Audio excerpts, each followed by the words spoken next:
ఉలవచారును చాలా సులభంగా తయారు చేయడానికి, రుచిగా ఉండడానికి మనం ఈ విధంగా తయారు చేసుకుందాము.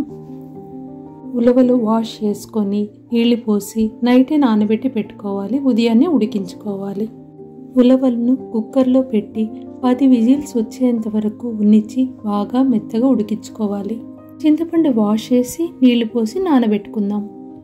పోపు పెట్టడానికి 2 స్పూన్ల ఆయిల్ వేసుకొని ఆవాలు, జీలకర్ర, తెల్లగడ్డ, కరివేపాకు, ఎండుమిర్చి, టమోటా, పసుపు, చింతపండు పులుసు, ఉప్పు, బెల్లము అన్నీ వేసి ఉడికించుకుందాము.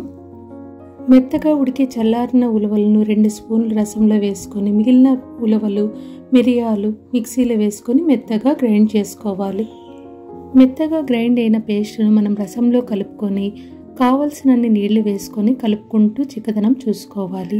కొత్తిమీర వేసుకొని రసం పొడి కలుపుకొని మనము ఇంకా 5 నిమిషాల పాటు రసాన్ని బాగా ఉడికించుకోవాలి. ఇంకేముంది, మనకు ఉలవచారు రెడీ అయిపోయింది.